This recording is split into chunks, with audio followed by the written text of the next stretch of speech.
Ya. Kalau orang mau, ya kita kalau meninggal kan rasa penyesalan apa apa kan harusnya kan nggak boleh. Maksudnya siapa yang menyesal? Hanya saya dengar nggak, rasa penyesalan kan katanya nggak Enggak, boleh ya. itu yang menyesal itu yang meninggal atau orang yang ditinggalkan? Orang yang mau meninggal. Tapi yang saya tanya ini penting. Umpamanya saya pribadi lah ya, contoh saya kan nggak suka menyusahkan orang. Kalau maksudnya saya tua meninggal langsung mati kan syukur. Tapi kalau langsung kan penyakitan kan, kita kan oke, kalau punya anak dengan sukarela mau menjaga kita. Siapa bilang itu anak itu pasti sukarela? Oke, kalau anak sukarela tapi kita yang merasa beban karena kita udah menyusahkan dia. Itu yang pemikiran kita, perasaan kita, aduh kita udah menyusahkan mereka sampai terlintas kepikiran sampai kita meninggal, itu juga rintangan batin atau gimana?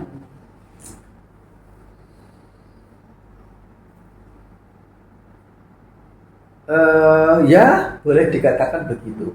Juga nggak boleh, maksudnya kita nggak boleh juga ada harus punya pemikiran bahwa semoga yang dia lakukan itu disertai dengan pemikiran-pemikiran yang baik, dengan menghargai orang tua yang telah memberikan kebaikan jasa kepada mereka, ya, memunculkan rasa tahu budi jasa, rasa terima rasa bakti, cinta pada sosok yang patut menerima. Semoga saja punya pemikiran seperti itu.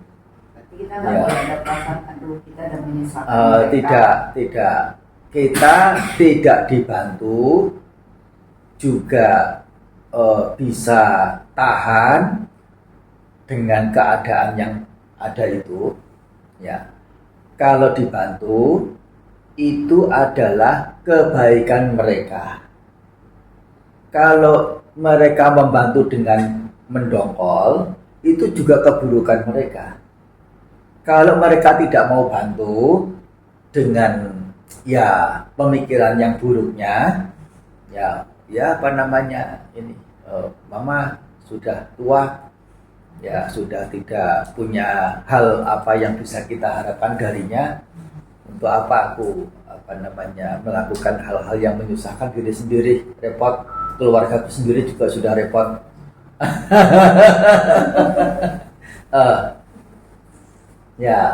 Meskipun ada waktu, ya tetapi ya mengabaikan ya tindakan untuk mengurus atau merawat atau membantu apa ala kadarnya kepada orang tua. Nah ini juga buruk atau baiknya seseorang kita tidak bisa mengontrol. Jadi tidak usah berpikir mereka akan baik, mereka akan buruk, mereka akan membantu, mereka akan tidak membantu, tidak usah berpikir. Soalnya apa? Untuk mengontrol diri sendiri supaya tidak terjebak ke pemikiran buruk saja bukan satu proses yang mudah. Kita berpikir sampai hati ini gelisah, resah, panas, tidak nyaman. Mengapa kok anakku si A begini, si B begini, si C begitu, ini itu dan sebagainya. Satu tindakan yang sia-sia. Artinya apa? Berpikir sampai menangis darah sekalipun, pemikiran seperti itu tidak bisa membuat orang yang dipikirkan itu berubah. Meskipun mungkin lebih dari berpikir saja, melainkan memberitahu dengan kata-kata, itu juga tidak menjamin orang yang diberitahu itu mau mendengarkan, mau mengikutinya.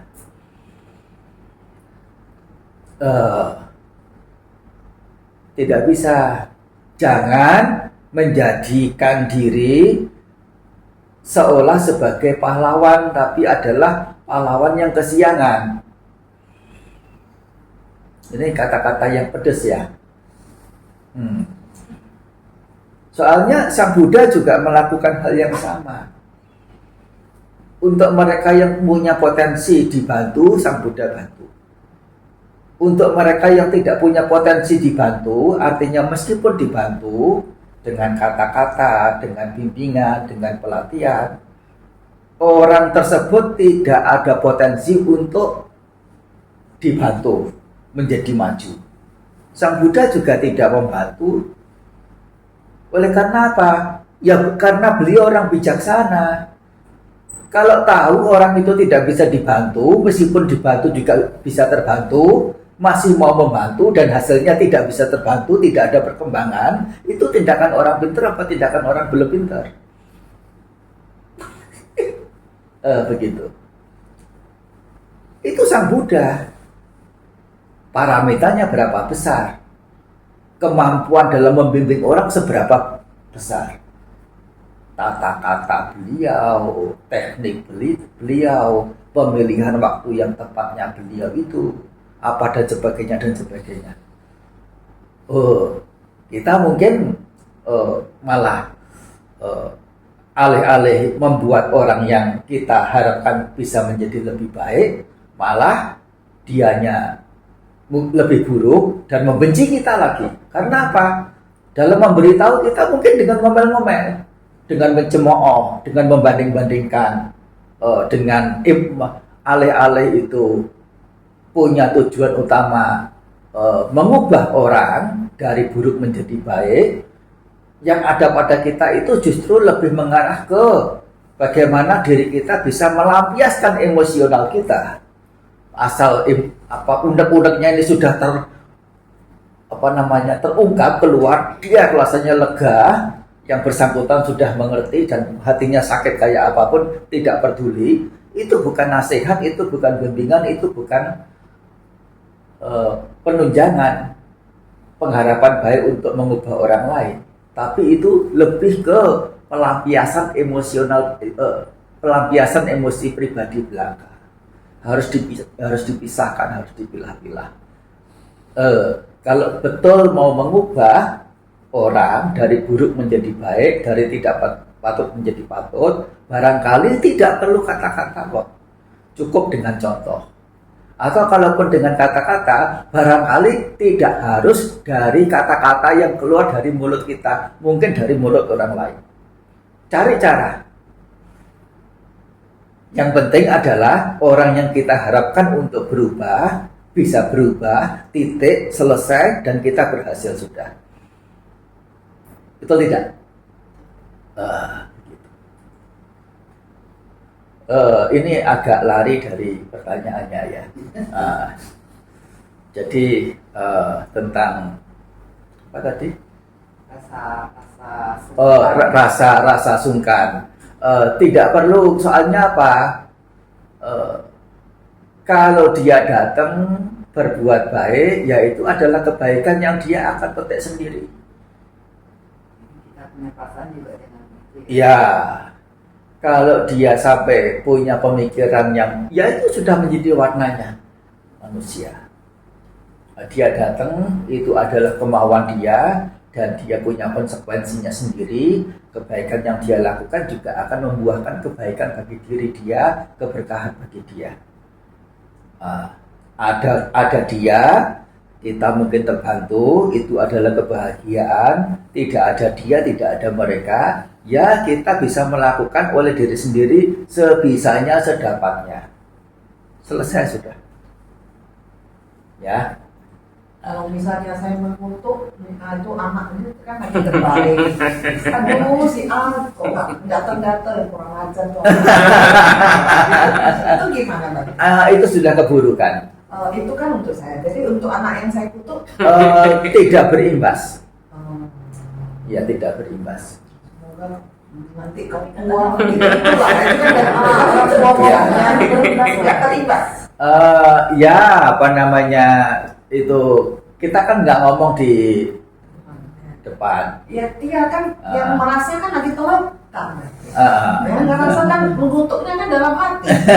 Iya, mengutuknya dalam hati. Terimbas ke anaknya. Tidak. Tidak.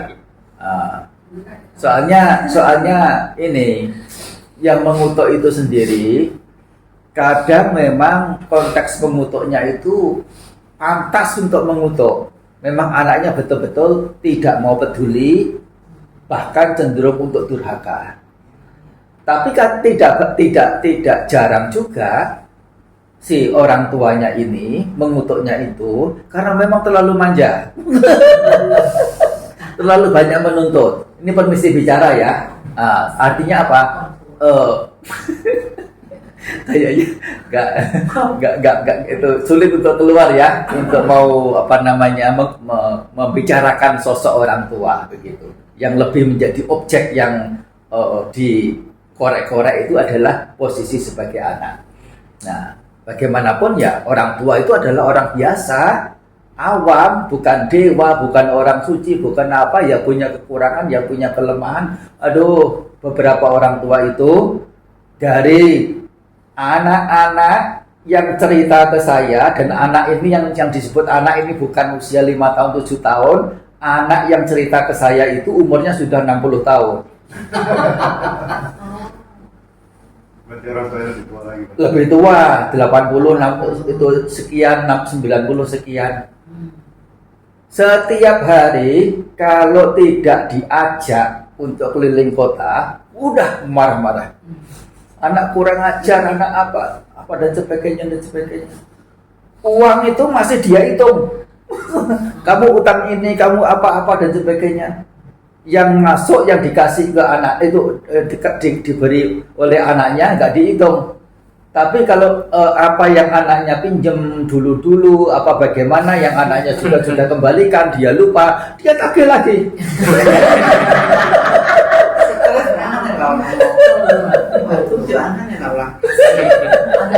Nah, jadi jangan sampai kemudian selalu memposisikan orang tua itu di pihak yang cenderung lebih baik, lebih benar, lebih patuh. Belum tentu begitu. Jadi kutukannya itu tak berfungsi. Karena anaknya tidak ada ya. Kalau anaknya face to face kita kutuk gitu mungkin TPS.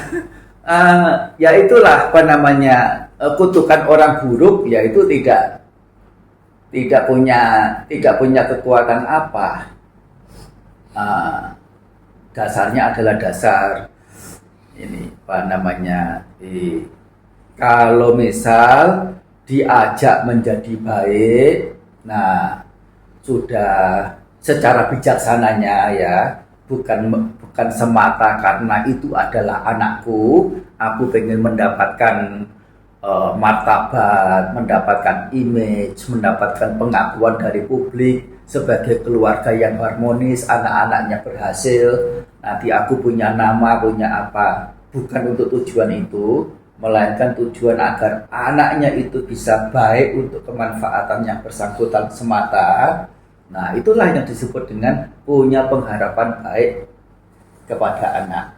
Nah, kalau diajak baik tidak mampu baik, tidak bisa baik, justru melakukan hal sebaliknya. Nah, ya itu memang ada cerita seorang anak yang mendapatkan kutukan dari ibunya, terutama begitu, itu ya menjadikan anaknya itu mendapati hal yang serupa, yang mirip-mirip begitulah, atau dapat dikatakan kutukannya itu menjadi nyata. Tapi baik dikutuk maupun tidak, anak durhaka itu punya kecenderungan ke sana juga kok. Terlebih juga jika orang tuanya itu bijaksana, tidak mau mengutuk, bukan karena itu dia tidak perlu merasa berjasa kepada anaknya, tapi karena berpikir bahwa tindakan mengutuk itu adalah tindakan yang disertai dengan nilai-nilai buruk, dan itu adalah kerugian, itu adalah penderitaan sebagai akibatnya nanti. Tidak mengutuk karena itu ciri keburukan yang mendatangkan kerugian bagi diri. Terlepas diri itu telah buat kebajikan sebanyak apa kepada siapa orang lain tertentu itu kurang begitu baik. Dan bahkan sedurhakanya anak yang namanya orang tua, ya satu hari dia bisa menyadari apa yang dia lakukan itu tidak patut. Ya semoga dia lekas segera menyadarinya. Itu lebih menenangkan, dan itu adalah bentuk pengharapan baik, cinta kasih, dan barangkali juga bisa dilanjutkan dengan UPK, yaitu keberadaan netral. Tidak menjadi senang anaknya berhasil, tidak menjadi susah anaknya menderita. Soalnya apa? Ya sudah, namanya hidup, ada bahagia menderita, itu sudah menjadi warnanya, silih berganti. Apa mau dikata? Bahagia juga karena yang bersangkutan membuatnya sendiri, menderita juga karena yang bersangkutan membuatnya sendiri. Kita orang lain tidak bisa. Jangankan anak yang sudah dewasa, anak yang masih kanak-kanak saja, umur 5 tahun, 6 tahun, 7 tahun, diberi makan, disiapkan makanannya, dibilang, aku tidak mau makan. Selesai kok, sudah kok. Tidak bisa kita kemudian, kamu harus makan, kemudian dijejali begitu. Itu akan menjadi masalah. Ya tidak mau makan ya silakan. Artinya apa? Ternyata bahwa anak punya kehendak-kehendak itu yang sudah di luar dari kemauan orang tuanya, dan orang tuanya hanya bisa pasrah. Ya terserah anaknya tidak mau makan. Mungkin dengan cara membujuk, dengan cara mengiming-iming, atau dengan cara apa yang lain, begitulah. Artinya apa? Di sini bahwa tidak bisa kita itu dalam posisi sebagai apapun untuk menentukan seseorang yang lain itu bagaimana menjadi apa. Ketika kita sakit, mulutnya pahit, perutnya itu begah, atau bagaimana begitu, sulit untuk menelan makanan, rasanya pahit semua, hambar semua. Anak-anak, saudara-saudara atau keluarga ya mendorong-dorong kita untuk makan, kitanya geleng kepala. Diri sendiri secara pemikiran pengen makan, secara rasa, secara apa dan sebagainya itu menolak, dan akhirnya tidak makan. Nah, kalau itu diri sendiri juga tidak bisa kontrol, tidak bisa punya kuasa terhadap diri sendiri, bagaimana kita menuntut orang lain untuk berada dalam kuasa, yaitu mengikuti apa yang kita mau. Ya sudah, begitu. Ya intinya dari pertanyaan itu lebih baik tidak mengutuk, melainkan justru memunculkan pengharapan baik. Semoga dia lekas sadar, entah dia itu karena anak kita atau siapapun yang masih ada penderitaan, semoga bebas dari penderitaan. Siapa yang punya penderitaan adalah orang-orang yang masih punya pengotor batin. Siapa yang masih punya pengotor batin? Siapa yang tidak punya pengotor batin? Orang-orang suci tingkatan tertinggi arahata. Artinya apa? Hampir semuanya itu adalah menjadi objek pemancaran cinta kasih kita. Itu karena mereka masih punya pengotor batin, punya kilesa. Artinya apa? Masih punya potensi menderita.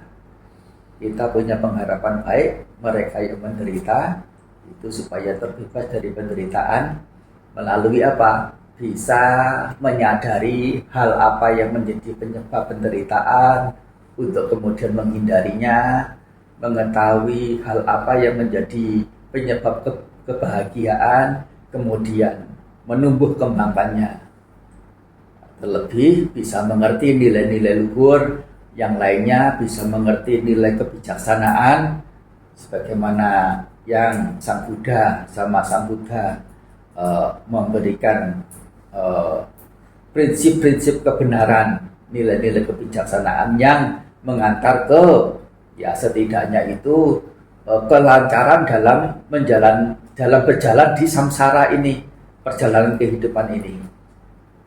Atau yang idealnya, yang optimalnya adalah bisa mencapai penghentian penderitaan secara selaras atau secara benar atau secara tuntasnya.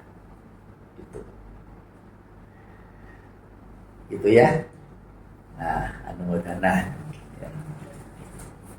Sabitiyo viwajantu